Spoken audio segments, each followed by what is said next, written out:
Who resigned? I don't know. I mean, I resigned or got fired. I think got fired. You know, when you fire somebody, they always resign, and then they say, we resigned. But when you have numbers like that, I think really it's got fired. They have to get fired. Who would keep them? How could you have numbers like this? Now, the big thing is, how many of these people got paid? Were they getting paid?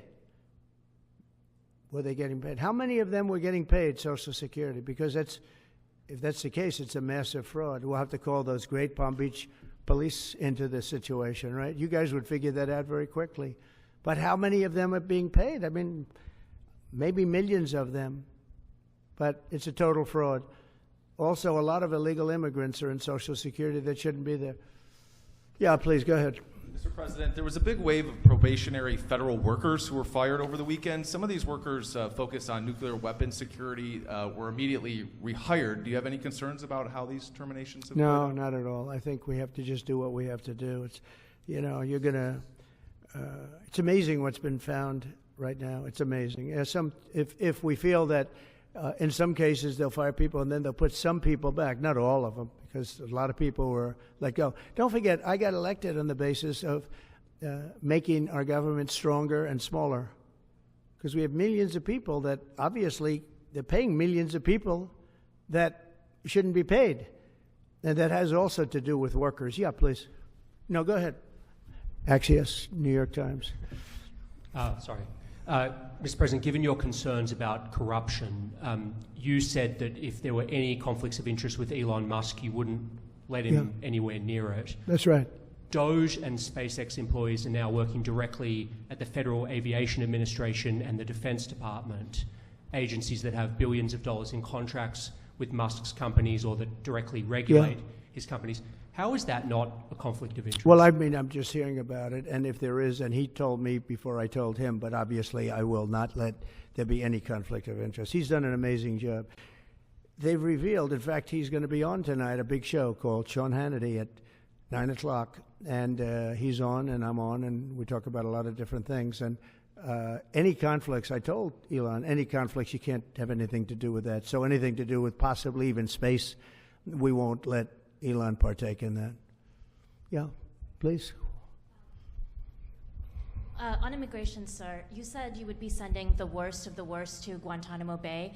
What we're finding out is that there are a lot of low-risk migrants who don't have a criminal background who are also being sent. Are you thinking about this differently now? No, they're going to be brought back to their countries.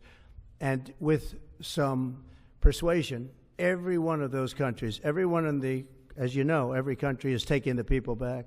So some of them are going to be brought back to, many of them, any of them that are low risk, as you say, are going to be brought back to their countries.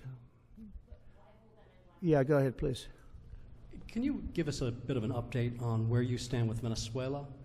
Yeah, it's oil. There's basically a monthly license that can soon extend. Well, you know, we had Venezuela on the run, and it looked like that was going to be very good. And when Biden came in, as he always does, he screws it up. And they started buying millions and millions and millions of dollars of oil, billions of dollars actually, of oil, and it gave them a new life, a new really lease on life.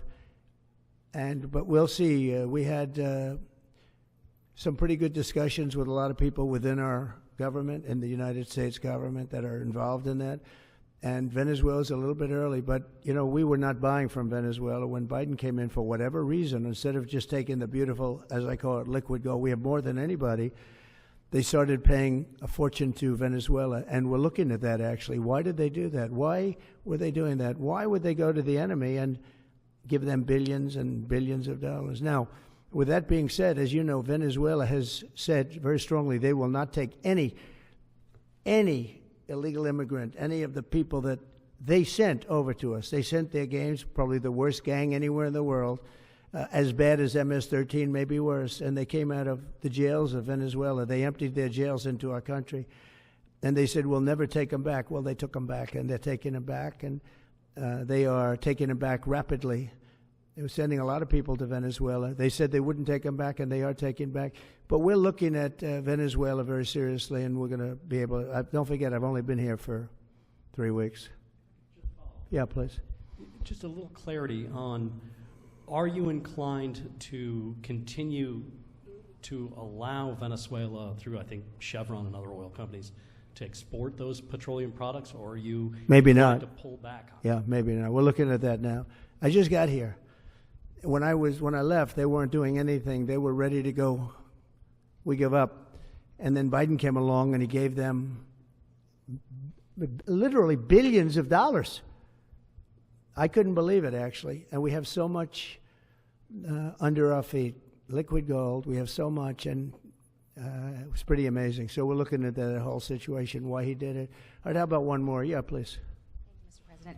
What can you tell us about the CIA drone flights over Mexico? Is this the next step in the war against the cartels? Well, we're going to see. Should they have authority to take lethal action? Mexico's allowed a tremendous number of people to go through their country into ours, and even people coming from Mexico, and illegals, totally illegal.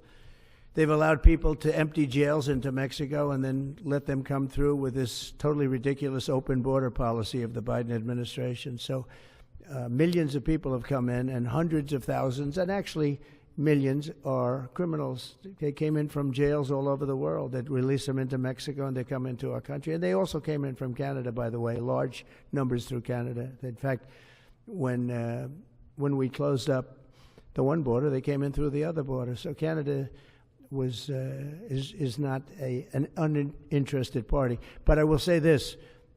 We're dealing with Mexico. I have a very good relationship with Mexico, but I think Mexico is largely run by the cartels, and that's a sad thing to say. And if they wanted help with that, we'd give them help. But Mexico, if you look at what's gone on with Mexico for years now, but now especially, it's run by the cartels.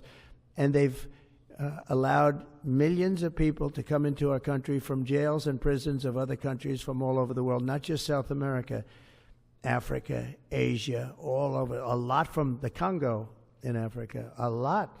They opened their jails. They came in through Mexico, and we have some of the worst criminals coming in from the Congo and other places. So it's not just South America, and it's not just Venezuela, but they opened their jails. And you know, the crime rates in Venezuela and other places all over the world has gone way down. You know why? Because they've given us their prisoners, they've given us their drug lords and their gang members, and it's hard to believe that we accepted this. It's hard to believe that we allowed open borders, and we're taking in, hundreds of thousands and millions of people coming in from all over the world that are absolute stone-cold criminals. In fact, 11,088 murderers, and many of those people have murdered more than one person.